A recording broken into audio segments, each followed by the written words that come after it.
नमस्कार दोस्तों, स्वागत है आपका स्टडी फॉर सिविल सर्विसेज में। फ्री वीडियो के लिए चैनल को तुरंत सब्सक्राइब कर लीजिए और नोटिफिकेशन को जरूर ऑन कर लेना। हमारा फ्री वाला टेलीग्राम ये वाला ग्रुप जरूर से जरूर ज्वाइन कर लीजिएगा।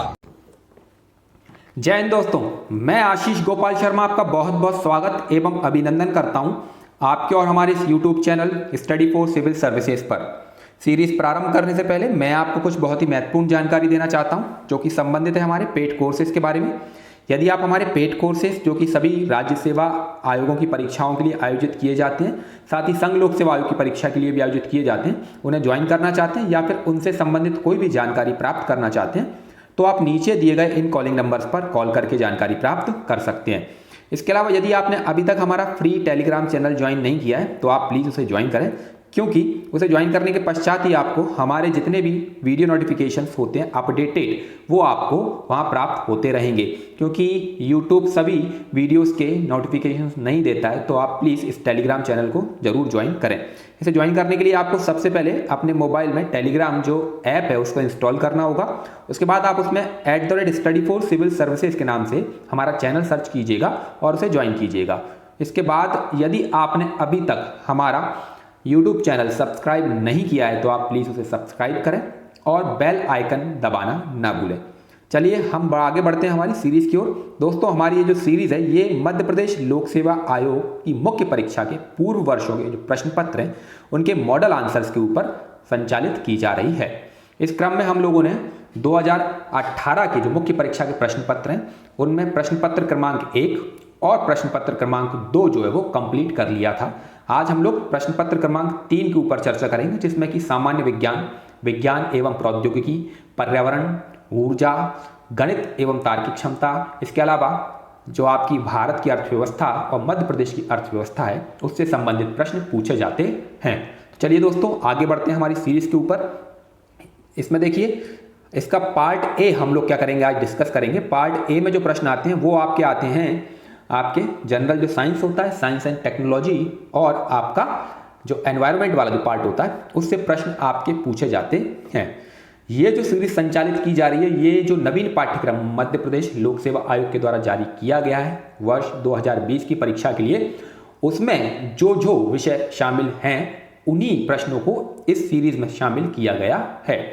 तो चलिए दोस्तों प्रारंभ करते हैं। हमारा पहला प्रश्न है न्यूक्लियर रिएक्टर।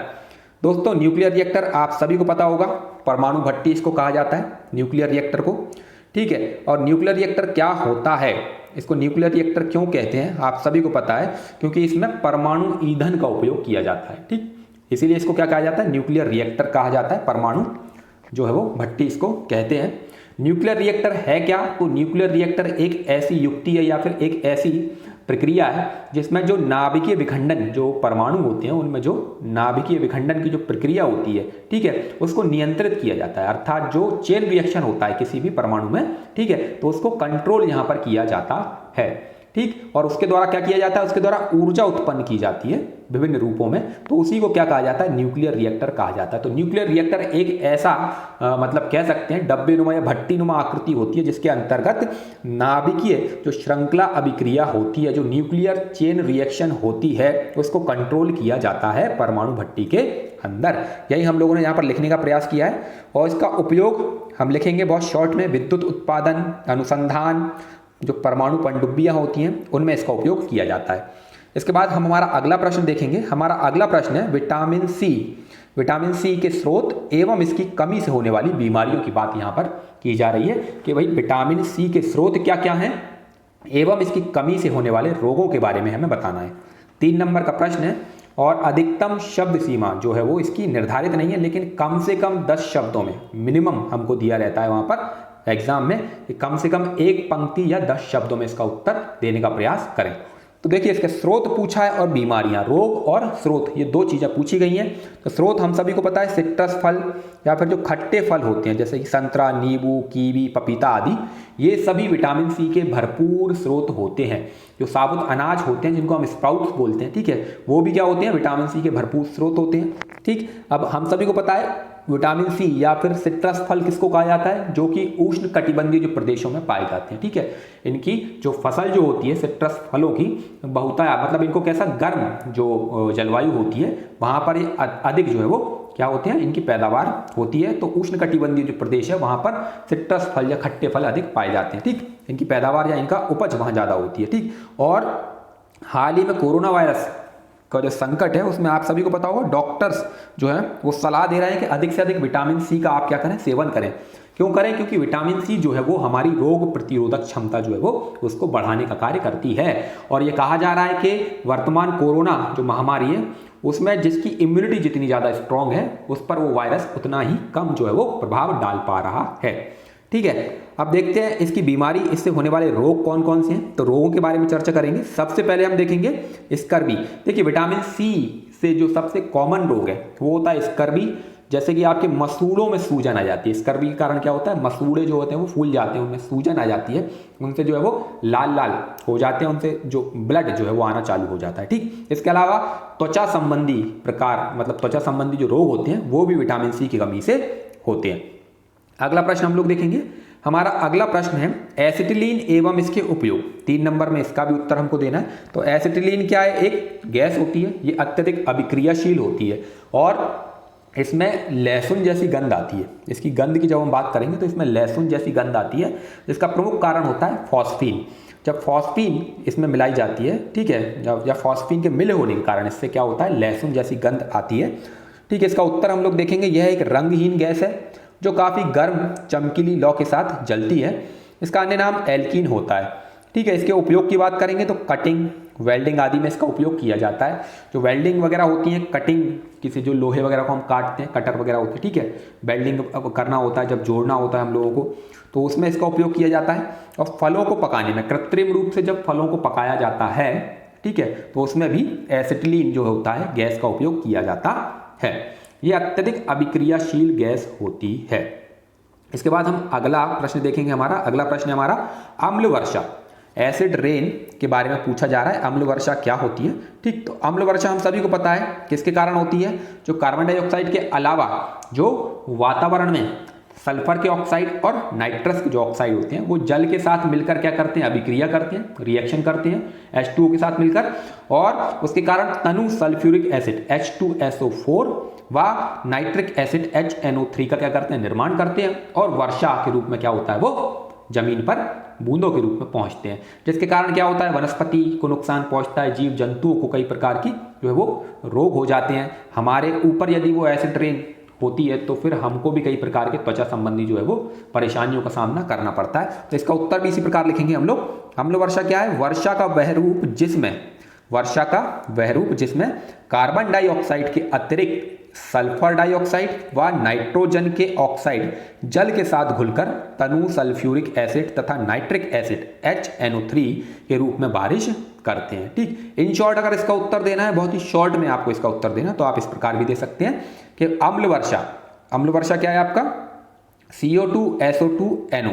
ठीक है, ये क्या करते हैं, वर्षा जल के साथ अभिक्रिया कर रहे हैं और फिर क्या बना रहे हैं, H2SO4 और HNO3 के रूप में बारिश होती है इनकी। ठीक, तो इस प्रकार भी आप लिख करके आ सकते हैं। आगे देखते हैं, अगला प्रश्न है हमारा पाश्चुरीकरण, पाश्चुराइजेशन या फिर पाश्चुरीकरण क्या होता है। ठीक है, तो पाश्चुरीकरण हम सभी को पता है, लुई पाश्चर इसके जनक हैं, इन्होंने इसका आविष्कार किया था पाश्चुरीकरण की प्रक्रिया का। और पाश्चुरीकरण जो बेसिक मतलब जो होता है, मतलब सामान्य जो सिद्धांत है वो ये कहता है कि जो तरल पदार्थ होते हैं हमारे, ठीक है, जो भोज्य तरल पदार्थ होते हैं उनमें क्या जो सूक्ष्म जो जीवाणु होते हैं उनको नष्ट करने की जब बात आती है तो फिर उसके लिए पाश्चुरीकरण की प्रक्रिया अपनाई जाती है। ठीक, अब ये प्रक्रिया क्या होती है इसके बारे में पूछा जा रहा है। देखिए, MPPSC में जो 3 नंबर के प्रश्न आते हैं वो टू द पॉइंट क्वेश्चन होते हैं और उनका आंसर भी टू द पॉइंट होता है। इसमें आपको ये लिखने की आवश्यकता नहीं है कि लुई पाश्चर ने, यदि आपके पास एक्यूरेट एकदम एग्जैक्ट नॉलेज नहीं है तो फिर आप उसके मतलब उससे रिलेटेड कुछ और पॉइंट्स लिख करके आ सकते हैं, उसमें कुछ नंबर आपको मिल सकते हैं। लेकिन टू द पॉइंट लिख करके आएंगे तो आपको अधिकतम नंबर जो प्राप्त उसमें होंगे। अब पाश्चुरीकरण पूछा जा रहा है तो पाश्चुरीकरण की प्रक्रिया हमको बतानी है, पाश्चुराइजेशन होता क्या है। हाँ, पाश्चुराइजेशन के जनक पूछे जाते या इसके आविष्कारक पूछे जाते तो हम लिख करके आते लुई पाश्चर ने क्या किया था, इसका आविष्कार किया था, फिर हम प्रक्रिया जो होती है उसका भी वर्णन कर देते या फिर इसका उद्देश्य क्या था उसका वर्णन कर देते। ठीक, तो पाश्चुरीकरण जो है वो किसकी प्रक्रिया है? जो भोज्य पदार्थ होते हैं उनमें सूक्ष्म जीवाणुओं को नष्ट करने के लिए, ठीक, ये प्रक्रिया बनाई गई थी। अब ये प्रक्रिया क्या होती है वो बताएंगे हम लोग। दूध को 145 डिग्री फ़ारेनहाइट तापमान पर 30 मिनट तक, ठीक है, कितना 145 डिग्री फ़ारेनहाइट तापमान पर कितने मिनट? 30 मिनट, या फिर 161 डिग्री फ़ारेनहाइट तापमान पर यदि गर्म करेंगे तो केवल 15 सेकंड, ठीक है। गर्म करके तुरंत ही क्या करना है हमको? 4 से 5 डिग्री सेल्सियस तापमान पर ठंडा करने की जो प्रक्रिया है वो क्या कहलाती है? पास्चुराइजेशन कहलाती है। अब देखिए बेसिकली है क्या कि आप किसी भी भोज्य पदार्थ को क्या करेंगे? अत्यधिक तापमान पर उसको क्या करें? एक निश्चित अत्यधिक तापमान पर उसको गर्म करें, ठीक है, कुछ समय के लिए, और उसके बाद तुरंत उसे क्या करना है? हमको ठंडा करना है। तो ये प्रक्रिया क्या कहलाती है? पास्चुराइजेशन कहलाती है। इसका लाभ क्या होता है? इसका लाभ जो होता है, जैसे कि दूध की हम बात करें तो दूध में उपस्थित जितने भी सभी हानिकारक सूक्ष्म जो जीवाणु होते हैं वो नष्ट हो जाते हैं। अगला हमारा प्रश्न है कठोर जल, ठीक है। कठोर जल की बात की जा रही है यहाँ पर, हैवी वाटर, सॉरी, कठोर जल, हार्ड वाटर की बात की जा रही है, ठीक है। देखिए कठोर जल और भारी जल में कंफ्यूज ना हो। भारी जल हम सभी को पता है परमाणु भट्टी में उपयोग किया जाता है बंधक के रूप में उसका, हैवी वाटर का, जिसको D2O बोला जाता है, ड्यूटेरियम जो होता है वो। और कठोर जल जो होता है इसको हार्ड वाटर बोला जाता है, ठीक है। हार्ड वाटर क्यों बोला जाता है? क्योंकि इसमें लवणों की अधिकता होती है, और लवणों की अधिकता के कारण ये क्या होता है? काफ़ी ज़्यादा जो है वो, मतलब जैसे साबुन के साथ, इसका अगर उदाहरण लें तो साबुन के साथ झाग उत्पन्न नहीं करता है जी, ठीक है। डिटर्जेंट के साथ कम झाग उत्पन्न करता है। तो कठोर जल की परिभाषा हम लोग देंगे। कठोर जल क्या है? इसमें खनिज जो लवण होते हैं, ठीक है, जिसने मतलब जिस जल में खनिज लवणों की अधिकता हो, तो इसमें खनिज लवण अधिक होते हैं, जैसे कि कैल्शियम, मैग्नीशियम, ठीक है, इनके सल्फेट हो गए, क्लोराइड हो गया, नाइट्रेट इत्यादि लवण जो होते हैं इनमें घुले रहते हैं। तो इनमें खनिज लवणों यथा कैल्शियम, मैग्नीशियम के बाइकार्बोनेट व कार्बोनेट उपस्थित रहते हैं। यह साबुन के साथ झाग उत्पन्न नहीं करता है, ठीक है। हम सभी को पता है जो मीठा पानी होता है, जैसे कि किसी झील का पानी हो गया, ठीक है, जो बांधों से मतलब पानी रोका जाता है, नदियों का जल हो गया, तालाब का पानी हो गया, तो ये सब कैसे? मृदु जल होता है। इनका जल जो होता है वो मीठा होता है, जो वर्षा के रूप में हमको प्राप्त होता है, ठीक। और कठोर जल को क्या होता है? जो भूमिगत जल जो इसका सबसे अच्छा उदाहरण है। और दूसरा सागरीय जल, मतलब सागर का जो जल है, समुद्री जल, वो, क्योंकि इनमें खनिज लवणों की अधिकता अधिक होती है, इसलिए ये कठोर जल की उसमें आते हैं श्रेणी में। और मृदु जल जो क्या करता है? साबुन के साथ अत्यधिक झाग उत्पन्न करता है, वो मृदु जल हो गया। इसके बाद अगला हम लोग देखेंगे, हमारा अगला प्रश्न है CFC। CFC क्या होता है? देखिए ये मतलब शॉर्ट में लिखा हुआ है CFC, इसकी फुल फॉर्म होती है, हम सभी को पता है, क्लोरोफ्लोरोकार्बन। अब क्लोरोफ्लोरोकार्बन क्या है? ये कार्बन मतलब एक कार्बनिक यौगिक है। क्लोरोफ्लोरोकार्बन क्या है? कार्बनिक यौगिक है जो कार्बन, क्लोरीन, हाइड्रोजन व फ्लोरीन के परमाणुओं से बनता है, ठीक है। तो दूसरे शब्दों में कहें तो कार्बन परमाणु से जब फ्लोरीन एवं क्लोरीन जोड़कर क्या करते हैं? किसी यौगिक का निर्माण करते हैं, तो इन यौगिकों को क्लोरोफ्लोरोकार्बन कहा जाता है। हम सभी को पता है क्लोरोफ्लोरोकार्बन क्या है? इसका उपयोग रेफ्रिजरेटर, एयर कंडीशनर्स में प्रशीतक के रूप में होता है, ठीक है। तो इसका उपयोग देखेंगे हम लोग रेफ्रिजरेटर्स में होता है, ठीक है, प्रणोदक जो होता है उसमें होता है, एयर कंडीशंस में होता है कूलेंट के रूप में। और इसके कारण क्या होता है? जो हानिकारक जो गैसें होती हैं जो हमारी ओजोन परत का क्षरण करती हैं, ठीक है, तो वो गैस क्या होती है? इससे उत्पन्न होती है। इसके कारण ओजोन डिप्लीशन वाली जो प्रक्रिया है वो इन्हीं के कारण होती है। इसके बाद अगला प्रश्न हम लोग देखेंगे, तो ये हमारे 3 नंबर वाले प्रश्न जो है वो अभी चल रहे हैं, ठीक है। अगला प्रश्न है हमारा, निम्नलिखित के पूर्ण रूप लिखिए। अब देखिए निम्नलिखित के पूर्ण रूप लिखना है हम लोगों को, और 3 नंबर का प्रश्न है, और 3 ही इसमें क्या दिए हैं? एब्रिविएशन दिए हुए हैं। सबसे पहला हम लोग देखेंगे यूनेस्को। यूनेस्को की फुल फॉर्म क्या होती है? हम सभी को पता है, United Nations economic and social council, अर्थात संयुक्त राष्ट्र सामाजिक एवं आर्थिक परिषद। इसके बाद अगला है स्कोप। स्कोप क्या है? Scientific committee on problems of environment, ठीक है, मतलब किसके ऊपर? पर्यावरण की समस्याओं के ऊपर जो वैज्ञानिक समिति, इसको हिंदी में कहा जाएगा। और जो अगला है वो है आपका UNDP। UNDP हम सभी को पता है, यूनाइटेड नेशंस डेवलपमेंट प्रोग्राम, संयुक्त राष्ट्र विकास कार्यक्रम, इसका पूर्ण रूप होता है।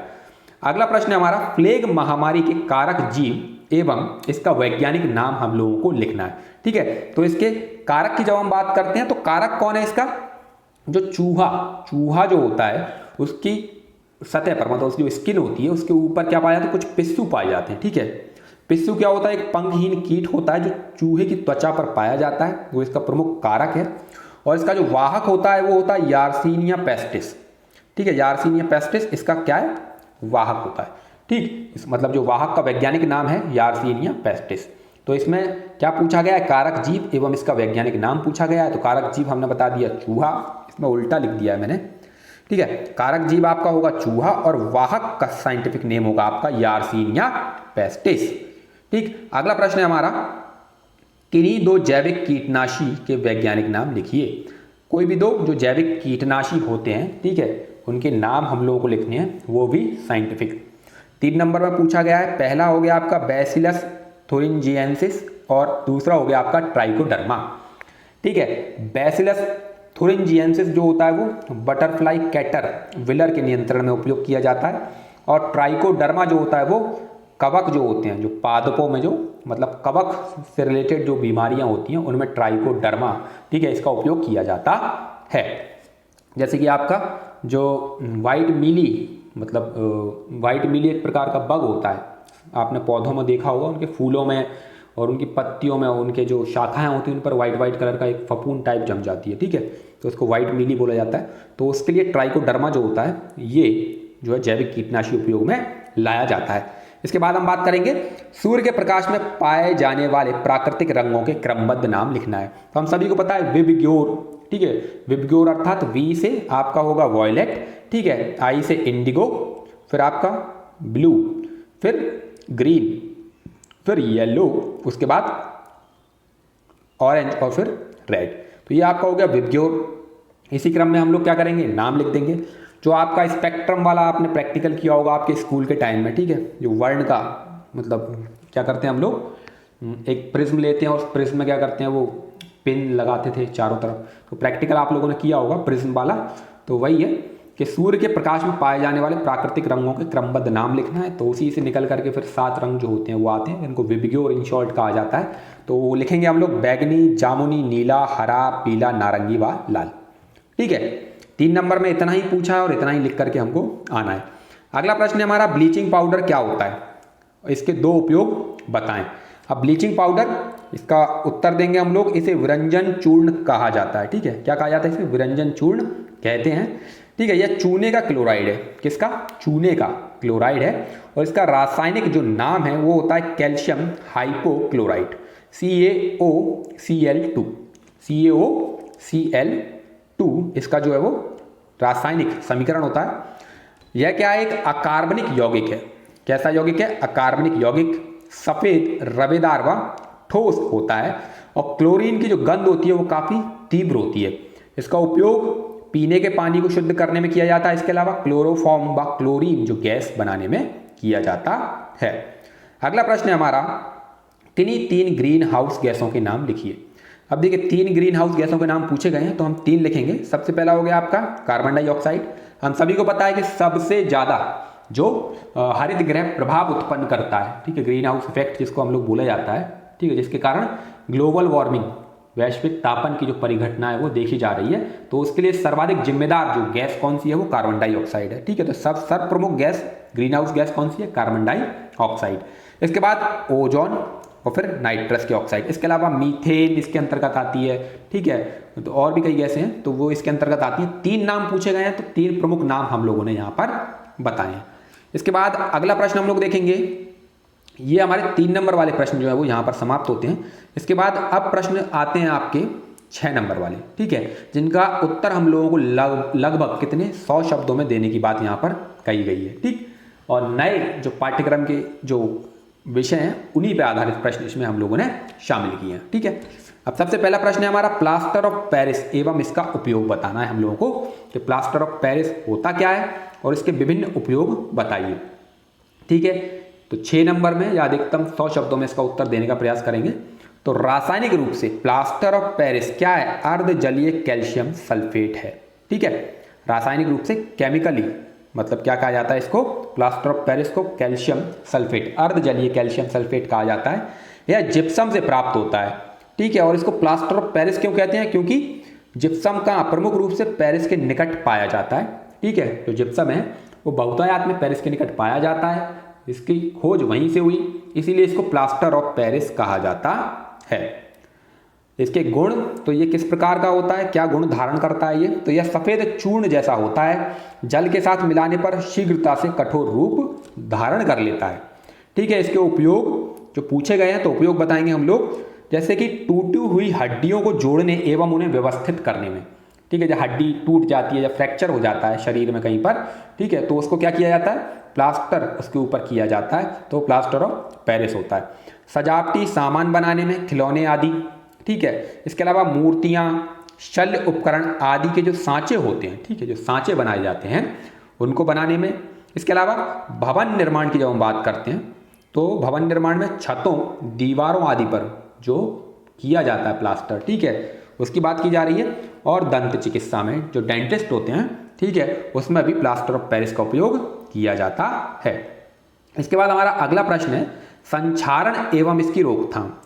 संक्षारण आप सभी को पता है, इसको कोरोजन बोला जाता है, कोरोजन, ठीक है, और एक होता है इरोजन, इरोजन को बोलते हैं अपरदन। ठीक है, तो यहाँ पर कोरोजन पूछा जाता है, क्या पूछा जा रहा है, कोरोजन। ठीक है, और जो इरोजन होता है वो अलग अलग प्रक्रियाओं के कारण होता है। ठीक है, तो इरोजन और कोरोजन में कंफ्यूज ना हो।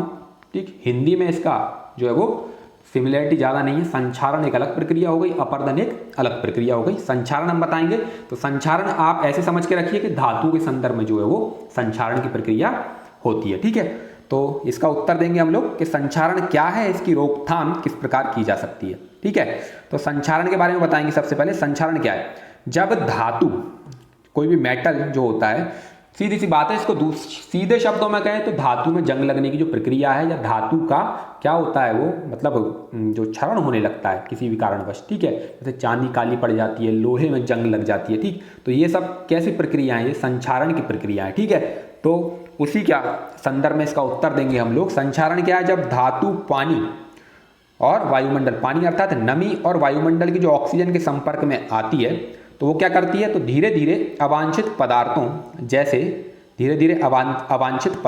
जैसे ऑक्साइड, हाइड्रोक्साइड, कार्बोनेट आदि में परिवर्तित होने लगती है। इस प्रकार धातुओं का अवांछित यौगिकों में परिवर्तन होने की जो प्रक्रिया है वो संक्षारण कहलाती है। संक्षारण के प्रकार, तो संक्षारण के दो प्रकार होते हैं। ठीक, पहला होता है रासायनिक, इसको बोला जाता है शुष्क संक्षारण, और दूसरा है आपका विद्युत रासायनिक, इसको बोला जाता है नम संक्षारण। ठीक है, अब ये दोनों होते क्या हैं, बहुत शॉर्ट में इसको बताएंगे हम लोग। देखिए, रासायनिक जो संक्षारण होता है वो धातु जब वायुमंडल में उपस्थित गैसों के संपर्क में आकर उनसे क्रिया करती है। ठीक है, तो इसको बोलते हैं शुष्क संक्षारण। ठीक है, यहाँ पर क्या हो रहा है, जो वायुमंडल में उपस्थित गैसें हैं उनके संपर्क में जब धातु आती है और उससे क्या करती है, अभिक्रिया करती है। ठीक है, तो उसके कारण धातुओं में शुष्क संक्षारण या फिर रासायनिक संक्षारण देखने को मिलता है। जब विद्युत रासायनिक कब होता है, जब नमी या जल की उपस्थिति में धातु क्या करेगी, इसके साथ क्रिया करती है, तो फिर विद्युत रासायनिक संक्षारण देखने को मिलता है। लेकिन दोनों का परिणाम क्या होगा, दोनों का परिणाम एक ही होगा। क्या होगा, धातु में जंग लगेगी या फिर धातु क्या होने लगेगी, धीरे धीरे उसका क्षरण होने लगेगा, वो नष्ट होने लगेगी। अब देखिए इसकी रोकथाम के उपाय क्या क्या होते हैं, तो विभिन्न जो विधियां हैं इसकी रोकथाम के लिए बताई गई हैं। सबसे पहले हम लोग देखेंगे जैसे कि अन्य धातुओं के साथ इसका मिश्रण करना।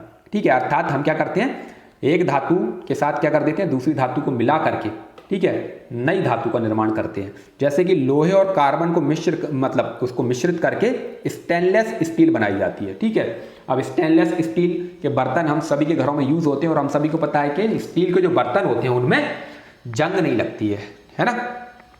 इसके बाद अगला उपाय क्या है, अन्य पदार्थ की परत चढ़ाना, अर्थात क्या किया जाए, जो धातु होती है उस पर किसी दूसरे पदार्थों की क्या कर दी जाए, परत चढ़ा दी जाए, या फिर इसको पेंट करना भी बोलते हैं, उस पर रंग कर दिया जाए। जैसे कि हमारे कूलर जो होते हैं, ठीक है, कूलरों में हम क्या करते हैं, कलर कर देते हैं, जिससे कि उनमें जंग लगना जो है वो कम हो जाता है। हमारे घर के जो लोहे के गेट होते हैं या ग्रिल वगैरह होती हैं जो हमारी बालकनी में लगी रहती हैं, उन पर भी हम पेंट कर देते हैं।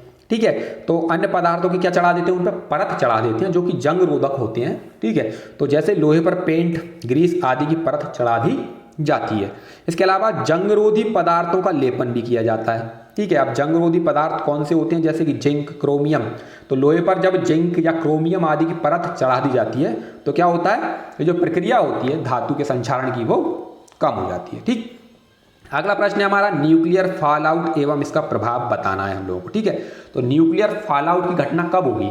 जब परमाणु बम जो है वो कहीं पर गिरा दिया जाएगा। जैसे कि हिरोशिमा और नागासाकी पर परमाणु बम गिराए गए थे, तो वहां पर फिर न्यूक्लियर फॉल आउट की स्थिति जो है वो देखने को हमको मिलती है। अब होता क्या है न्यूक्लियर फॉल आउट, ये पूछा गया है, इसका प्रभाव क्या है, ठीक है, वो हमको बताना है। सबसे पहले हम बताएंगे न्यूक्लियर फॉल आउट क्या होता है। परमाणु बम के द्वारा रेडियो सक्रिय पदार्थों का ऊपरी वायुमंडल में प्रेक्षण, ठीक है, जो बम फटने के बाद राख एवं धूल के बादलों के रूप में जमीन पर क्या होता है, गिरने लगता है। ठीक है, तो उसी को क्या बोलते हैं हम लोग, न्यूक्लियर फॉल आउट कहते हैं। इसके कारण क्या होता है, जो रेडियो सक्रिय पदार्थ होते हैं वो पूरे वातावरण में फैल जाते हैं। ठीक, तो इसका उत्तर ऐसे ही लिखा है हम लोगों ने कि परमाणु बम के द्वारा रेडियो सक्रिय पदार्थों का ऊपरी वायुमंडल में क्या प्रेक्षण, जो बम फटने के बाद राख एवं धूल के बादलों के रूप में जमीन पर गिरने लगते हैं, जिससे संपूर्ण वातावरण क्या हो जाता है, संपूर्ण वातावरण में रेडियो सक्रिय प्रदूषण जो होता है वो फैल जाता है और कई वर्षों तक क्या होता है, वहां पर जीव जंतु वनस्पति सभी प्रकार की जो गतिविधियां होती हैं वो एक प्रकार से क्या हो जाती हैं, थम जाती हैं। ठीक है, देखिए ये डायग्राम बना हुआ है, जब परमाणु बम जमीन पर गिराया जाता है तो उससे कुछ इस प्रकार से, ठीक है, क्या होता है, विस्फोट होता है और फिर काफ़ी सारे जो बादल हैं, धूल एवं राख के बादल बने रहते हैं, जिनमें ये रेडियो एक्टिव जो पार्टिकल्स होते हैं ना वो इनमें पाए जाते हैं और धीरे धीरे ये नीचे पृथ्वी पर गिरने लगते हैं और जो भी इनके संपर्क में आता है वो क्या होता है, नष्ट होने लगता है रेडिएशन के कारण। ठीक है, जो विकिरण होता है वो अपनी चपेट में उसको ले लेता है। अब इसका प्रभाव क्या होगा, तो प्रभाव हम सभी को पता है काफ़ी ज़्यादा घातक प्रभाव होते हैं इसके, जैसे कि व्यापक जैविकीय परिवर्तन, जैसे कि डीएनए में भी बदलाव आ जाता है। ठीक है, जो जीव जंतु एवं वनस्पतियों की प्रजातियां हैं उनके जीन में डीएनए में परिवर्तन हो जाता है, जनधन की व्यापक हानि, पर्यावरण जो है वो एकदम से नष्ट हो जाता है, उसको नुकसान पहुंचता है अत्यधिक, एवं रेडियो सक्रिय पदार्थ क्या करते हैं, कई किलोमीटर के दायरे में फैलकर अपने संपर्क में, कई किलोमीटर के दायरे में फैलकर अपने संपर्क में आने वाली प्रत्येक चीज को विकिरण की चपेट में लेकर नष्ट कर देते हैं। इसके अलावा रेडियो सक्रिय विकिरण के कारण संपूर्ण क्षेत्र जो होता है वो निवास योग्य नहीं रह जाता है। क्यों? क्योंकि भविष्य में भी, क्योंकि जो रेडियो सक्रिय पदार्थ होते हैं उनकी जो लाइफ साइकिल होती है वो काफ़ी ज़्यादा होती है। ठीक है, इसको हम हाफ साइकिल भी बोलते हैं। उनका जो एक ऐसी अवधि जिस अवधि में जो है वो पूरे तरीके से क्या हो जाते हैं, विघटित हो जाते हैं, उनका डिकम्पोज हो जाते हैं। ठीक है, उनको उनकी हाफ साइकिल बोला जाता है। तो इनकी हाफ साइकिल या फिर इनकी लाइफ साइकिल हम कहें तो वो काफ़ी ज़्यादा होती है। तो कई हजारों सालों तक जो है वहाँ पर जो पर्यावरण जो होता है उसमें विद्यमान रहते हैं, तो वो क्षेत्र कई सालों तक जो है निवास योग्य नहीं रह जाता है। ठीक है, इसके बाद अगला प्रश्न हम लोग देखेंगे ध्रुवीय उपग्रह एवं उनकी उपयोगिता। अब ध्रुवीय उपग्रह हम सभी को पता है, पोलर सैटेलाइट क्या होते हैं और इनके उपयोग के बारे में बताना है कि इनकी उपयोगिता किस क्षेत्र में है, तो एक एक करके बताएंगे हम लोग। पोलर सैटेलाइट क्या होते हैं, ध्रुवीय उपग्रह पृथ्वी की ध्रुवीय कक्षा में स्थापित किए जाते हैं तथा ये उत्तर दक्षिण दिशा में पृथ्वी की क्या करते हैं, परिक्रमा करते हैं। ये देशांतर रेखाओं के सापेक्ष स्थापित किए जाते हैं। जो देशांतर रेखाएं होती हैं जो पृथ्वी पर, ठीक है, ये हो गई अक्षांश रेखाएं इस प्रकार से, ठीक है, और इस प्रकार से जो रेखाएं होती हैं वो देशांतर रेखाएं कहलाती हैं। तो देशांतर रेखाओं के सापेक्ष उत्तर से दक्षिण दिशा में क्या किए जाते हैं, स्थापित किए जाते हैं तथा संपूर्ण पृथ्वी को जब कवर करना होगा तो क्या करना होगा, कई सारे ध्रुवीय उपग्रह जो है उनकी आवश्यकता हमको पड़ती है। अब इसके उपयोग किस में होते हैं, इसके उपयोग हम लोग देखेंगे रिमोट सेंसिंग, मौसम का पूर्वानुमान लगाने के लिए, भूमि का मानचित्रण, ठीक है, जो मैपिंग की जाती है, लैंड मैपिंग, आपदाओं का जो पूर्वानुमान होता है, ठीक है, कोई भी आपदा जो आने वाली होती है, प्राकृतिक आपदाएं जैसे कि बड़े बड़े जो चक्रवाती तूफान होते हैं तो उनका पूर्वानुमान जो है वो इसके माध्यम से लगाया जा सकता है। पृथ्वी पर निगरानी के लिए मॉनिटरिंग जो सैटेलाइट होते हैं उसके रूप में भी इसका उपयोग किया जाता है। चलिए अब हम हमारा अगला प्रश्न देखते हैं।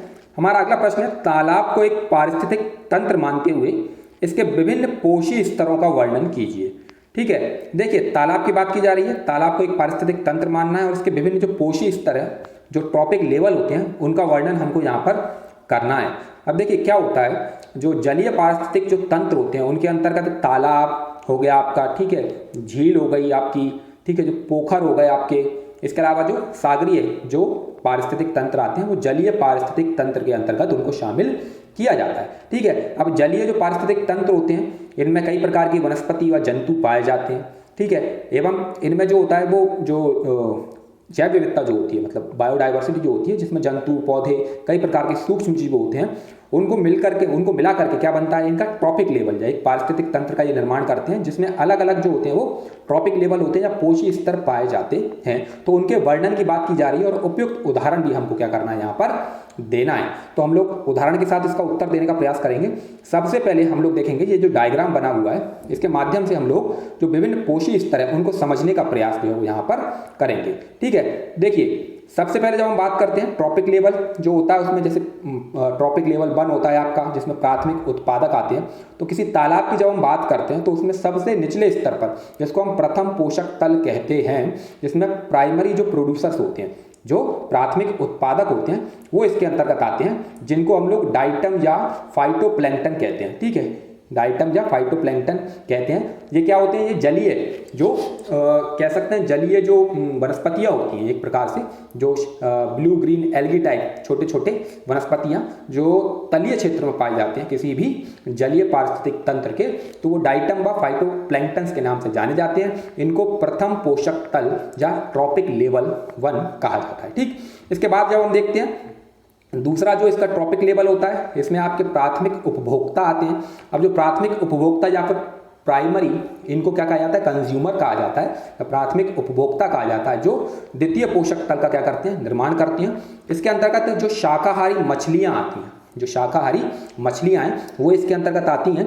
और जो छोटे छोटे कीड़े मकोड़े होते हैं ये क्या करते हैं, ये आपका जो ट्रॉपिक लेवल 1 है और जो ट्रॉपिक लेवल 2 है, ठीक है, तो ये जो होता है ये इनका क्या होता है, आहार होता है। ठीक है, प्रथम पोषक तल में जो डाइटम व फाइटोप्लैंक्टन पाए जाते हैं वो किसके द्वारा, इन शाकाहारी मछलियों या फिर जो छोटे छोटे कीड़े मकोड़े होते हैं उनके द्वारा इनको ग्रहण किया जाता है।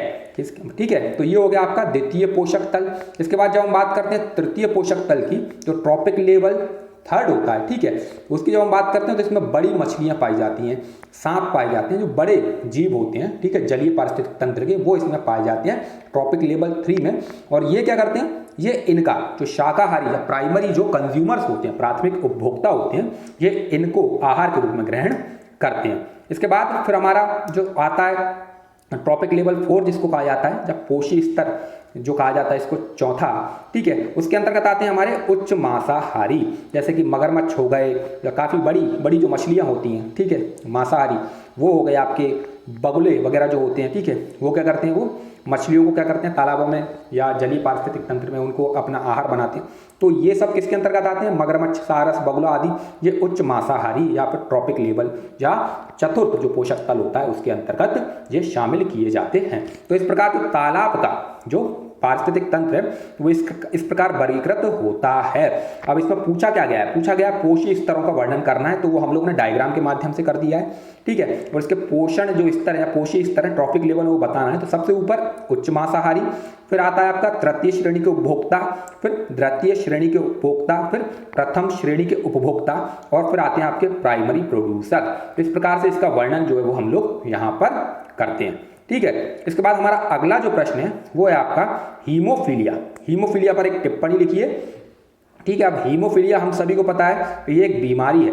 ठीक है, इसमें क्या होता है, जो रक्त, जब कोई चोट लग जाती है तो चोट लगने के कारण जो खून निकलना जो चालू होता है हमारी चोट से वो बंद नहीं हो पाता है, अर्थात रक्त का थक्का जो है वो नहीं जम पाता है। ठीक है, और अत्यधिक रक्त रिसाव के कारण क्या होता है, व्यक्ति की मृत्यु हो जाती है। ठीक है, तो इसी को हीमोफीलिया कहा जाता है, जिसमें रक्त का थक्का जो है वो जमना बंद हो जाता है।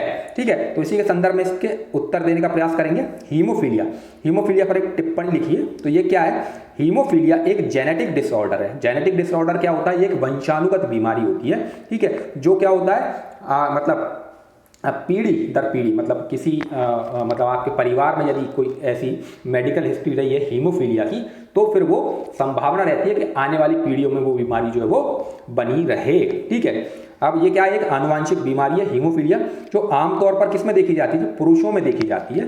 ठीक है, और औरतों के द्वारा फैलती है। पुरुषों को होती है और औरतों के द्वारा, मतलब जो महिलाएं होती हैं वो इसकी क्या होती है, वाहक होती हैं। ठीक है, इस जीन की वाहक होती हैं।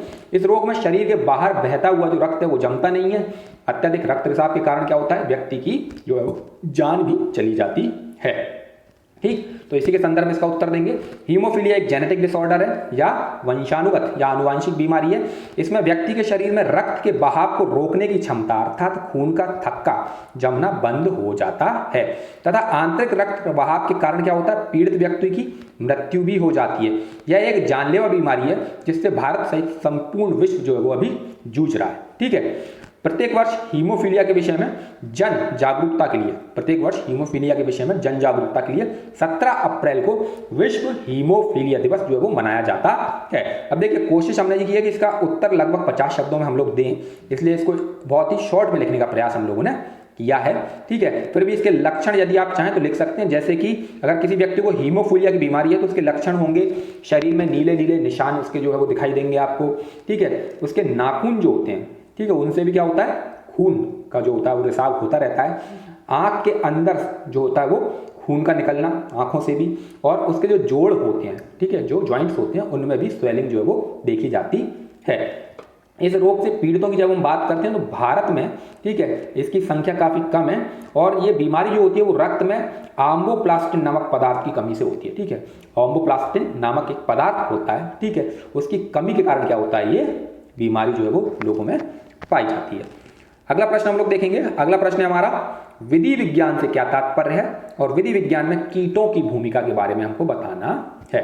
अब देखिए, विधि विज्ञान क्या होता है आपका, फॉरेंसिक साइंस इसको कहा जाता है इंग्लिश में, या फिर जो कि आपका क्रिमिनोलॉजी जो होता है, अपराध जो शास्त्र होता है या अपराध विज्ञान होता है, ठीक है, वो इसको दूसरे शब्दों में अपराध विज्ञान भी कहा जाता है। और इसमें जो कीट होते हैं, छोटे छोटे जो कीट होते हैं, उनकी भूमिका की बात की जा रही है कि उनकी भूमिका क्या होती है। तो देखिए, विधि विज्ञान को दूसरे शब्दों में अपराध विज्ञान भी कहा जाता है।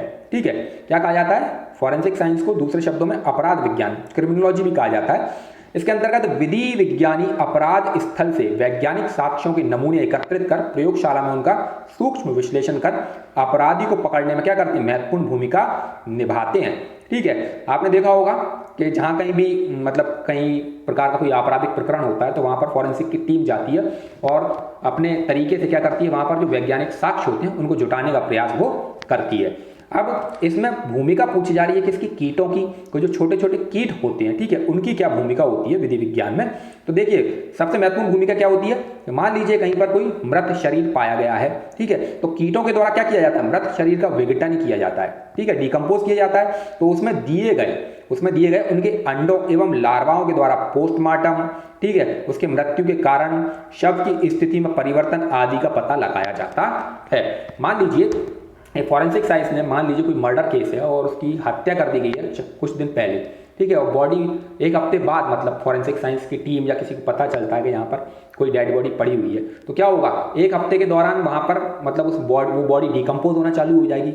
तो जो डिकम्पोजर होते हैं, जैसे कि हमारे जो सूक्ष्म जीवाणु होते हैं, कवक होते हैं, ठीक है, उनके द्वारा क्या किया जाता है, उनको डिकम्पोज किया जाता है। तो उनके आधार पर पता लगाया जाएगा कि ये बॉडी कितनी पुरानी है, मतलब मर्डर कितने टाइम पहले हुआ, ठीक है, मृत्यु का कारण क्या था, ठीक है, शव की स्थिति में किसी प्रकार का परिवर्तन यदि किया गया है, मान लो शव को एक स्थान से दूसरे स्थान पर स्थानांतरित करने का प्रयास किया गया है, तो उसका पता चल जाता है इन कीटों की भूमिका से। ठीक है, इसके अलावा तो ये एक महत्वपूर्ण भूमिका जो है वो कीटों के द्वारा फॉरेंसिक साइंस में निभाई जाती है। ठीक, इसके बाद हम अगला प्रश्न हम लोगों को देखेंगे हमारा, वो है सुदूर संवेदनता पर एक टिप्पणी लिखिए। रिमोट सेंसिंग की बात यहाँ पर की जा रही है। सुदूर संवेदनता क्या होती है, ठीक है। अब रिमोट सेंसिंग क्या होती है हम सभी को पता है, ठीक है। तो सुदूर संवेदनता एक तकनीक है, ठीक है, जिसके माध्यम से क्या होता है, ये एक ऐसी प्रक्रिया है जिसमें भौतिक संपर्क स्थापित किए बिना किसी क्षेत्र के विशिष्ट लक्षणों की पहचान व निगरानी की जाती है। ठीक है, अब देखिए नाम में ही शामिल रिमोट सेंसिंग, सेंस अर्थात मतलब सेंस के माध्यम से, सेंसर के माध्यम से, ठीक है, क्या किया जाता है, उस क्षेत्र की जानकारी प्राप्त कर ली जाती है। ठीक है, इस प्रक्रिया में क्या किया जाता है, इस प्रक्रिया में एक निश्चित दूरी से किसी भौतिक क्षेत्र से परावर्तित और विकिरण उत्सर्जन के मापन से उस क्षेत्र के विशिष्ट लक्षणों को ज्ञात किया जाता है। ठीक है, इसको रिमोट सेंसिंग कहते हैं। अब इसके प्रयोग पूछे गए हैं, प्रयोग क्या क्या है, तो इसके प्रयोग जो है वो मौसम पूर्वानुमान लगाने में, जैसे बादलों के द्वारा वर्षा आदि के संदर्भ में, ठीक है, इसका उपयोग होता है। इसके अलावा ज्वालामुखी उद्गार, अर्थात किसी ज्वालामुखी के संदर्भ में बताना है कि इसमें कब उद्गार हो सकता है, तो उसके बारे में। रेतीले तूफान आदि की पूर्व जानकारी इससे प्राप्त की जा सकती है। इसके अलावा नगरीय नियोजन जो होते हैं, शहरी नियोजन जो होते हैं, सिटी प्लानिंग जो होती है, उसके संदर्भ में एवं उनके मानचित्रण के लिए रिमोट सेंसिंग जो सैटेलाइट होते हैं उनका उपयोग किया जाता है। और जंगलों में लगी आग के आकलन के लिए, जैसे कि अभी ऑस्ट्रेलिया में आपने देखा था जंगलों में आग लग गई थी, ठीक है, तो क्या किया जाता है, इन सैटेलाइट्स के माध्यम से या रिमोट सेंसिंग जो सैटेलाइट्स होते हैं उनके माध्यम से इनका आकलन करने में आसानी होती है। अब हमारा अगला महत्वपूर्ण प्रश्न है, मिश्र धातु क्या होती है, ठीक है, जो एलॉय क्या होते हैं या मिश्र धातु क्या होती है, उदाहरण सहित समझाइए, ठीक है। तो इसका उत्तर देंगे हम लोग, मिश्र धातु एक समरूप मिश्रण होता है, ठीक है। क्या होता है, मिश्र धातु एक समरूप मिश्रण होता है जो कि दो या अधिक रासायनिक पदार्थों के मिश्रण से निर्मित होता है, जिसमें कम से कम एक धातु होनी चाहिए, ठीक है। तो क्या कहना चाह रहे हैं कि मिश्र धातु एक समरूप मिश्रण है जो दो या दो से अधिक रासायनिक केमिकल जो पदार्थ होते हैं उनके मिश्रण से बना हुआ होता है। उन जो दो या दो से अधिक जो रासायनिक पदार्थ हैं उनमें से कम एक जो होनी चाहिए वो धातु मेटल होना चाहिए। अब मिश्र धातु के गुण क्या क्या होते हैं, तो मिश्र धातु का सबसे प्रमुख गुण ये होता है कि जिस धातु से इसका निर्माण होता है, मान लीजिए जिन धातुओं को मिला करके मिश्र धातु बनाई जाती है, ठीक है, तो जिन धातु से मिलकर के बनाई गई है उनकी जो प्रॉपर्टीज होंगी उनसे भिन्न प्रॉपर्टीज जो है वो ये मिश्र धातु क्या करती है, प्रदर्शित करती है। अब इसके उदाहरण की बात की गई है, उदाहरण सहित समझाना है, तो पहला उदाहरण हम लोग देंगे स्टील। अब स्टील में क्या होता है, 99% लोहा और 1% कार्बन मिलाया जाता है और उससे स्टेनलेस स्टील का निर्माण किया जाता है, ठीक है। इसके अलावा स्टेनलेस स्टील में क्रोमियम, लोहा, निकल व कार्बन का मिश्रण होता है, ठीक है। तो दो एग्जांपल हम लोगों ने दे दिए स्टील और स्टेनलेस स्टील के। अगला प्रश्न है हमारा, डार्विनवाद का संक्षिप्त वर्णन कीजिए कि डार्विनवाद क्या है, ठीक है। डार्विन हम सभी को पता है, ठीक है, एक प्रसिद्ध प्राकृतिक विज्ञानी थे, चार्ल्स डार्विन इनका पूरा नाम था। तो उन्होंने क्या किया था, क्रमिक विकास का सिद्धांत जो है वो प्रतिपादित किया था। तो डार्विनवाद उसी से संबंधित है, क्रमिक विकास के सिद्धांत से, ठीक है। तो डार्विनवाद से तात्पर्य ब्रिटिश प्राकृतिक विज्ञानी चार्ल्स डार्विन द्वारा दिए गए क्रमिक विकास के सिद्धांत से है, ठीक है। इसमें डार्विन ने जैविकीय उत्पत्ति को समझाया है, ठीक है, जो जैविकीय उत्पत्ति है उसको समझाया है, जो कि इस प्रकार है, ठीक है। उन्होंने क्या कहा, उन्होंने कहा जीवों की सभी प्रजातियों की उत्पत्ति एवं विकास सूक्ष्म एवं अंतर्निहित विविधताओं के प्राकृतिक चयन के द्वारा हुआ है, ठीक है। इसके बाद अगला जो पॉइंट है इसमें वो है ये प्राकृतिक चयन उनकी व्यक्तिगत क्षमताओं को प्रतिस्पर्धा, जीवित रहने और विकास करते रहने के लिए बढ़ा देते हैं, ठीक है। और इसे ही क्या कहते हैं, डार्विनियन थ्योरी कहा जाता है। ये कुल मिला के क्रमिक विकास के सिद्धांत की बात की गई है और जो इसको कहा जाता है सर्वाइवल ऑफ द फिटेस्ट की बात यहाँ पर की जा रही है, ठीक है। अब सर्वाइवल ऑफ द फिटेस्ट क्या कहता है, डार्विनवाद क्या कहता है कि प्रकृति में जितने भी जीव जंतु, ठीक है, जो वनस्पतियां पाई जाती हैं तो उनका जो प्राकृतिक चयन जो होता है किसी भी चीज का, ठीक है, नेचुरल चॉइस जो करते हैं किसी भी चीज के संदर्भ में, वो क्या करती है, उनके सर्वाइवल को क्या करती है, बढ़ा देती है। फॉर एग्जाम्पल हम आज की बात कर लेते हैं, आज के संदर्भ में इसको रिलेट करके देख लेते हैं कि कई छात्र ऐसे होते हैं तैयारी के दौरान जो पहले ही प्रयास में चयनित हो जाते हैं और कई छात्र ऐसे होते हैं जो लगातार प्रयासों के बावजूद भी जो है वो चयन नहीं ले पाते हैं। तो कारण क्या होता है, जो प्रथम प्रयास में चयनित हो रहे हैं वो ऐसे माध्यमों का चयन करते हैं, ऐसे स्टडी मटेरियल का चयन करते हैं, एक ऐसी रणनीति का चयन करते हैं जो उनके चयन में क्या करती है, मतलब उनको लाभ पहुंचाती है, ठीक है, वो उनकी सफलता को क्या करती है, सुनिश्चित करती है और वो क्या कर पाते हैं, वहां सर्वाइव कर पाते हैं कंपटीशन में। और कई छात्र ऐसे होते हैं जो भटकते रहते हैं, एक कोचिंग से दूसरे कोचिंग में, एक स्टडी मटेरियल से देख लिया, वहां से नहीं हुआ तो फिर उन्होंने स्टडी मटेरियल चेंज किया, दूसरी जगह पर देख रहे हैं और भटकाव की स्थिति में जो है वो करते रहते हैं। कई प्रकार के जो है वो मतलब उनकी चॉइसेस जो होती हैं वो उनके जो लक्ष्य होते हैं उनसे रिलेट नहीं करती हैं। तो वही मतलब हम हमारे कंपटीशन वाली बात कर रहे हैं कि प्रतियोगी जो परीक्षाओं के छात्र जो होते हैं उनमें यदि इसको अप्लाई करें तो उसको इस प्रकार से अप्लाई करके देखा जा सकता है कि आपका जो चयन है नेचुरल जो रूप से, प्राकृतिक रूप से आप किसी चीज़ का जब चयन करते हो, ठीक है, तो वो आपकी क्षमताओं को, जो कंपटीशन की बात होती है प्रतिस्पर्धा में, आपकी क्षमताओं को बढ़ाने का, आपके जीवित रहने का, आपके विकास करने के लिए, ठीक है, क्या करते हैं, उनको बढ़ा देते हैं, ठीक। तो इसी को डार्विनवाद कहा जाता है, इसी को क्रमिक विकास का सिद्धांत दूसरे शब्दों में कहा जाता है। और इसको दूसरे शब्दों में समझें तो ऐसे समझ लीजिए कि भाई दो व्यक्ति हैं, दोनों स्वस्थ हैं, ठीक, लेकिन एक व्यक्ति क्या करता है, कई सारे व्यसनों में पड़ जाता है, ठीक, वो शराब, सिगरेट, गुटखा, तंबाकू, कई प्रकार के ऐसे व्यसन होते हैं जिनमें वो पढ़ करके अपने शरीर को क्या करते हैं, नुकसान पहुंचाते हैं। और एक व्यक्ति क्या करता है, अपने शरीर को स्वस्थ रखने के लिए व्यायाम करता है, ठीक है, पौष्टिक आहार लेता है, तो वो क्या करेगा, वो लंबे समय तक सर्वाइव करेगा। और वो दूसरा जो व्यक्ति है जो व्यसनों में पड़ गया है वो जल्दी बीमार हो जाएगा, ठीक है, वो अपने शरीर को क्या कर लेगा, अस्वस्थ कर लेगा, रोगों से घिर जाएगा। तो आपका जो चयन है वही आपका जो है वो विकास जो होगा, आप किस प्रकार सर्वाइव कर पाओगे आगे जा करके, उसको निर्धारित करता है। ये आज की कंडीशन में इसको अप्लाई करके देखें तो इस प्रकार इसको समझा जा सकता है, ठीक है। अब हम बात करते हैं आगे। अगला हमारा जो प्रश्न है वो आता है आपका, अब देखिए ये वाला जो प्रश्न है हमारा, ये हमारे 6 अंकों वाले जो प्रश्न थे, ठीक है, जिनका उत्तर हमको लगभग 100 शब्दों में देना था, वो समाप्त होते हैं। अब अगले प्रश्न आते हैं हमारे, ठीक है, जो प्रश्न क्रमांक 3 है जो मध्य प्रदेश लोक सेवा आयोग में। तो निम्नलिखित प्रश्नों के उत्तर दीजिए और प्रत्येक लगभग 300 शब्दों में उत्तर देना है हम लोगों को, ठीक है। अब नई व्यवस्था के तहत क्या हो गया, 200 शब्दों में देना है, ठीक है। तो पहला प्रश्न हमारा, पर्यावरण प्रदूषण को परिभाषित कीजिए, वायु प्रदूषण के विभिन्न स्रोतों एवं सजीवों पर पड़ने वाले दुष्प्रभाव का वर्णन कीजिए और इसकी रोकथाम के लिए उपाय भी सुझाइए। तो इसमें एक साथ 3 से 4 चीजें पूछी गई हैं। पहला तो पर्यावरण प्रदूषण की परिभाषा देनी है, फिर वायु प्रदूषण के क्या बताने हैं, स्रोत बताने हैं, और फिर वायु प्रदूषण का सजीवों पर क्या प्रभाव पड़ता है वो बताना है, और फिर इनकी रोकथाम के उपाय बताने हैं, ठीक है। तो इसी क्रम में इसका उत्तर हम लोग देंगे। सबसे पहले बताएंगे पर्यावरण प्रदूषण क्या होता है, ठीक है। तो मानवीय क्रियाकलापों के कारण स्थानीय स्तर पर पर्यावरण की गुणवत्ता में क्या ह्रास पर्यावरण प्रदूषण कहलाता है, ठीक है। तो जो मानवीय गतिविधियां हैं हमारे कारण जो कई प्रकार का जो पॉल्यूशन है वो जनरेट किया जाता है, ठीक है, और उसके कारण क्या होता है, पर्यावरण में क्या होता है, कमी आ जाती है, उसकी क्वालिटी में क्या होती है, कमी आ जाती है, तो वो पर्यावरण प्रदूषण कहलाता है, ठीक है। कारण क्या क्या है, जैसे कि औद्योगिक विकास, तीव्र नगरीकरण, जनसंख्या वृद्धि, भौतिकवादी जीवन संस्कृति आदि कई कारण हैं जिन्होंने क्या किया है, पर्यावरण के प्राकृतिक संतुलन को असंतुलित कर दिया है, ठीक है। जिससे क्या हो रहा है, जिससे वायु, जल व भूमि प्रदूषण उत्पन्न हो गया है। अब बात ये हमने पर्यावरण प्रदूषण के बारे में बता दिया। अब पर्यावरण प्रदूषण में उन्होंने पूछा है वायु प्रदूषण क्या होता है, ठीक है, जो इसका प्रश्न का दूसरा पार्ट है, वायु प्रदूषण। तो जब मानवीय या प्राकृतिक कारणों से क्या होगा, वायु में गैसों की संतुलित मात्रा एवं अनुपात असंतुलित हो जाता है। हम सभी को पता है वायुमंडल में जो गैसें हैं, प्राकृतिक जो गैसें हैं, ठीक है, उन सभी की मात्रा कैसी है, संतुलित है। तो उनकी मात्रा कैसी है, संतुलित है, अर्थात एक निश्चित अनुपात में हमारे वायुमंडल में विभिन्न गैसें जो है वो पाई जाती हैं। तो जब मानवीय या प्राकृतिक कारणों से क्या होता है, वो जो अनुपात होता है वायुमंडल में गैसों का, वो क्या होता है, असंतुलित हो जाता है, या वायु में इन गैसों के अतिरिक्त कुछ अन्य विषाक्त पदार्थ या फिर कणिकीय पदार्थ मिल जाते हैं, तो उसे वायु प्रदूषण कहते हैं। अब इसके स्रोत, जो तीसरा पार्ट है इस क्वेश्चन का, वो है इसके स्रोत। तो स्रोत लिखेंगे, इसके स्रोत इस प्रकार हैं, पहले हो गए प्राकृतिक स्रोत और दूसरे हो गए मानव जनित स्रोत। तो प्राकृतिक स्रोतों में जैसे वनों की आग हो गया आपका, ज्वालामुखी उद्गार, ठीक है, वनस्पतियों के दहन के कारण जैविक पदार्थों के विघटन से क्या होता है, वायु प्रदूषण जो है वो होता है। इसके अलावा मानव जनित जो स्रोत है उनमें आता है गैस व धुआं, ठीक है, जो वाहन होते हैं और जो बड़े बड़े उद्योग होते हैं उनकी चिमनियों से निकलने वाला जो धुआं होता है, ठीक है, तो गैस व धुआं हो गया आपका।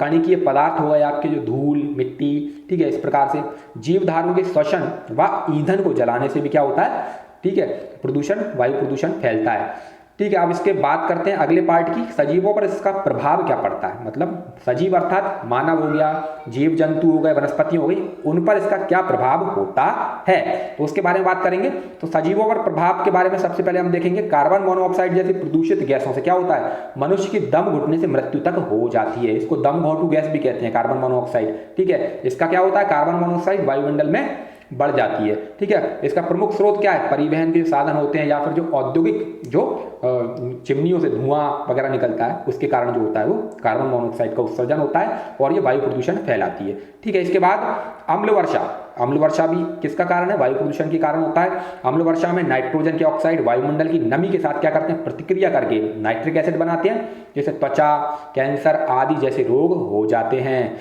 ठीक है। क्रैकिंग गैस SO2 को क्रैकिंग गैस कहा जाता है, ठीक है। इसके द्वारा क्या होता है, मानव को अस्थमा, खांसी, आंखों में जलन होने लगती है। इसके अलावा क्लोरोफ्लोरोकार्बन गैसों के द्वारा क्या होता है, ओजोन परत के क्षरण से जलवायु परिवर्तन एवं ध्रुवों के पिघलने से समुद्री जल स्तर बढ़ने के कारण द्वीपीय देशों व तटीय शहरों पर, ठीक है, क्या हो गया है, जलमग्न होने का खतरा मंडराने लगा है। तो ये कुछ गंभीर जो थे वो प्रभाव थे जो सजीवों पर देखे जाते हैं। अब इसकी रोकथाम के उपाय क्या क्या होंगे, तो रोकथाम के उपायों के बारे में चर्चा करेंगे, ठीक। सबसे पहले बताएंगे कि वायु प्रदूषण की भयावहता को जो बहता है उसको समाज के समक्ष प्रस्तुत किया जाए एवं जागरूकता बढ़ाएं।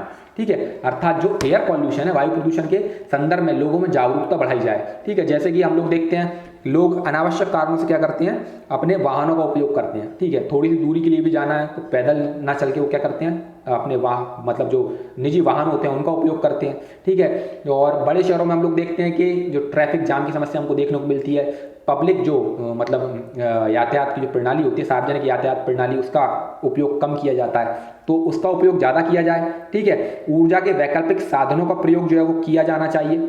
ठीक है, इसके अलावा स्वचालित वाहनों में संपीड़ित प्राकृतिक गैसों का प्रयोग, जो हमारे ऑटोमेटिक जो क्या होते हैं वाहन होते हैं, उनमें आपका पेट्रोल या डीजल के स्थान पर CNG जो गैसें होती हैं, ठीक है, कंप्रेस्ड नेचुरल गैस इसको कहा जाता है, ये कम पॉल्यूशन करती है।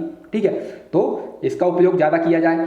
वायु गुणवत्ता सूचकांक एवं आधुनिक तकनीकों के उपयोग के द्वारा प्रदूषण स्तरों की जांच एवं उनकी सतत निगरानी, ठीक है, ये किया जाना आवश्यक है।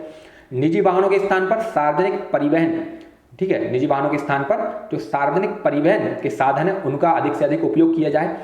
और दिल्ली जैसे शहरों में ऑड इवन जैसे नवीन प्रयोग, ठीक है, इस प्रकार के प्रयोग करके क्या किया जा सकता है, वायु प्रदूषण को कम किया जा सकता है। प्रत्येक वर्ष हम लोग देखते हैं कि दिल्ली के संदर्भ में न्यूज़ चैनल्स में, न्यूज़पेपर्स में हम लोग पढ़ते हैं कि वहाँ पर जो एयर क्वालिटी इंडेक्स है, ठीक है, वो क्या होता जा रहा है, उसमें पॉल्यूशन का जो स्तर है वो बढ़ता चला जा रहा है। ठीक, तो इन सब प्रयासों के द्वारा क्या कर सकते हैं हम लोग, वायु प्रदूषण को कम कर सकते हैं।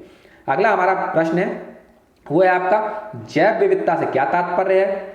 हम अंतर्राष्ट्रीय जैव विविधता दिवस कब मनाते हैं और किसी दिए गए पारिस्थितिक तंत्र में प्रसार तथा जीनोम संवर्धन के लिए उपयोगी तकनीकों का वर्णन करना है।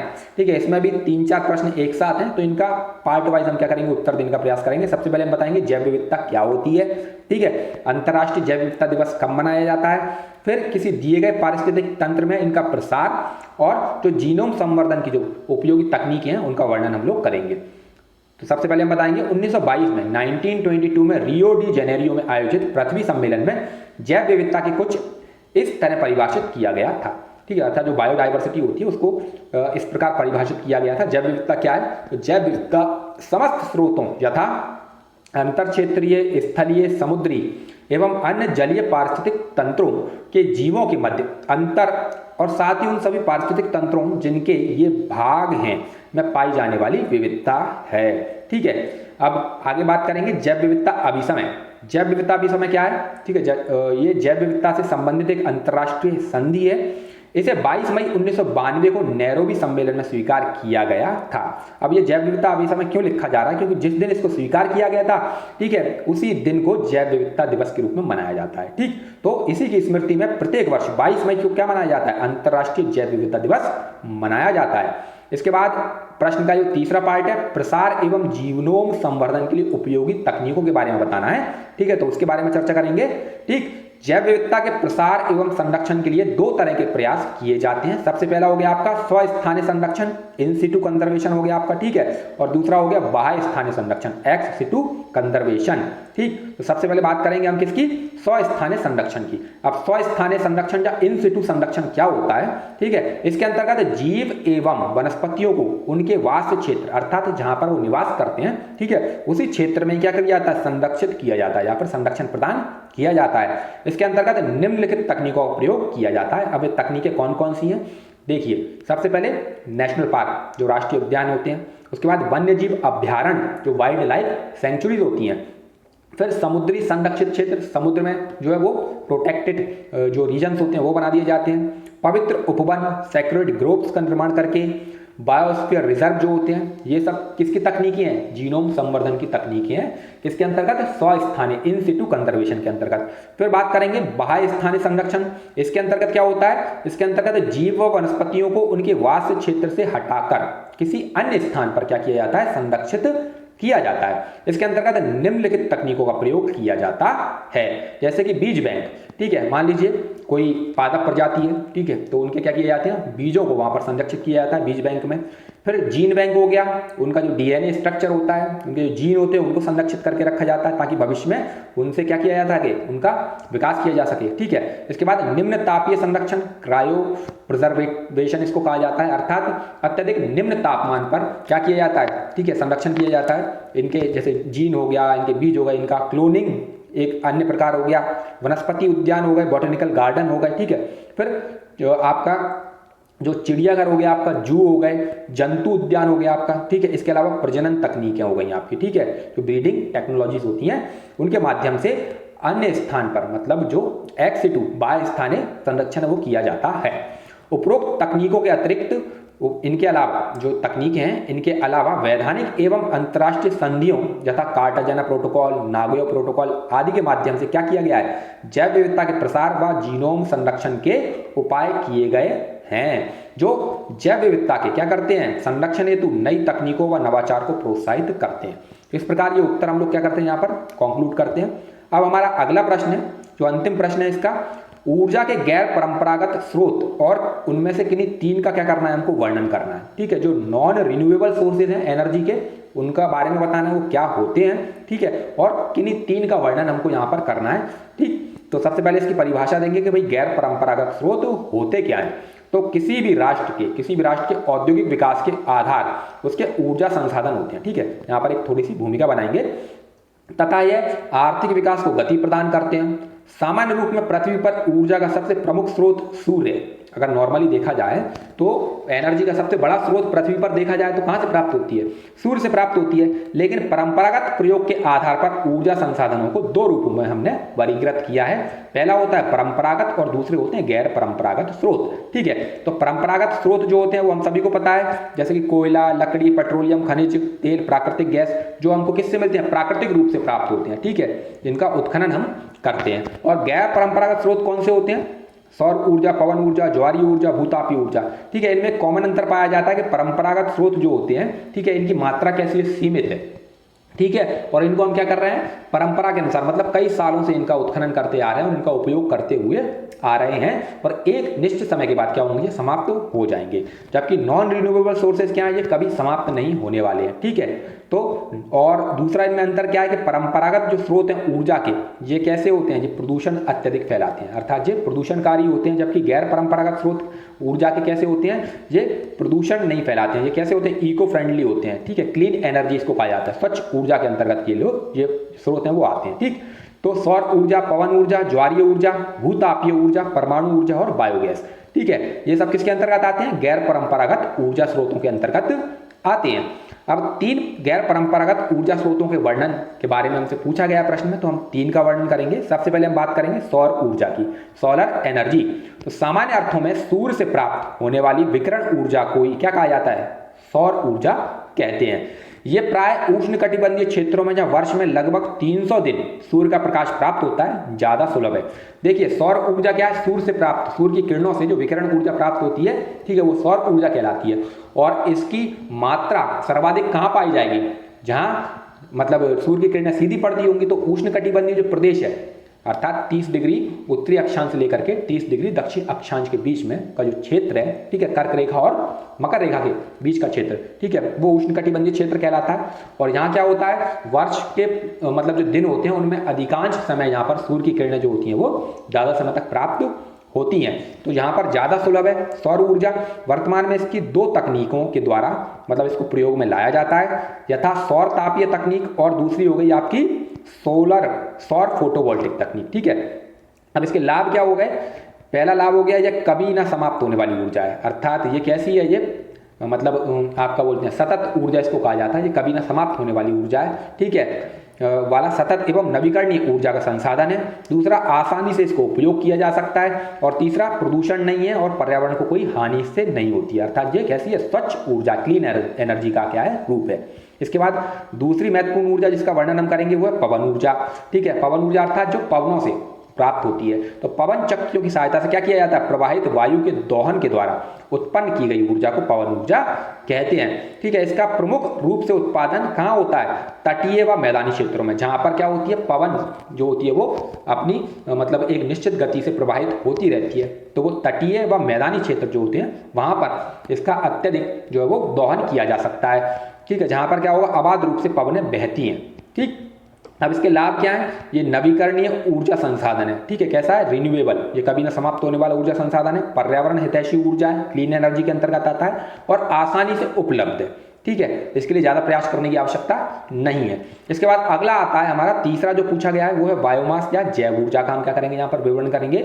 जैविक उत्पादों जैसे कृषि अवशेष, प्राकृतिक वनस्पति, कूड़ा कचरा व अपशिष्ट पदार्थों से जो ऊर्जा उत्पन्न की जाती है, ठीक है, वो बायोमास या जैव ऊर्जा कहलाती है। उदाहरण होगा जैसे कि गोबर गैस, रतनजोत जेट्रोफा से हम बायोडीजल बनाते हैं, धान की भूसी से बिजली बनाई जा रही है। इसके अलावा जानवरों के मलमूत्र व कृषि अपशिष्ट से भी बायोगैस का उत्पादन किया जाता है। इस प्रकार ऊर्जा के परंपरागत स्रोतों के, इसको कंक्लूड करेंगे आंसर को, इस प्रकार ऊर्जा के परंपरागत स्रोतों के व्यावहारिक उपयोग तथा गैर परंपरागत स्रोतों के उपयोग को प्रोत्साहित करके ऊर्जा की सततता एवं उसकी उपलब्धता को दीर्घकाल के लिए बनाए रखा जा सकता है। क्योंकि हमको पता है जो परंपरागत स्रोत हैं वो कैसे हैं, वो सीमित हैं, एक समय बाद वो समाप्त हो जाएंगे। इसीलिए हमको ऊर्जा के वैकल्पिक स्रोत तलाशने होंगे और वो भी ऐसे जो कि सतत मतलब लंबे समय तक बने रहें। ठीक है, इसके साथ ही क्या होगा, यदि हम जो ऊर्जा के जो गैर परंपरागत स्रोत अपनाते हैं तो वर्तमान वैश्विक पर्यावरणीय जो चुनौतियां हैं जैसे कि जलवायु परिवर्तन, हरित गृह प्रभाव, प्रजातियों का विनाश आदि को भी रोका जा सकता है। तो इस प्रकार हम हमारे उत्तर को क्या करेंगे, कंक्लूड करेंगे। ठीक है, ये हमारा जो पेपर है इसी के साथ जो है वो समाप्त होता है, अर्थात जो 2018 का, ठीक है, प्रश्न पत्र 3 का खंड आ है, ठीक है, वो हमारे यहाँ पर समाप्त होता है। अब अगली वीडियो में हम लोग इसके खंड बाकी चर्चा करेंगे, उनके मॉडल उत्तर देने की प्रयास करेंगे। तब तक के लिए जय हिंद, जय भारत।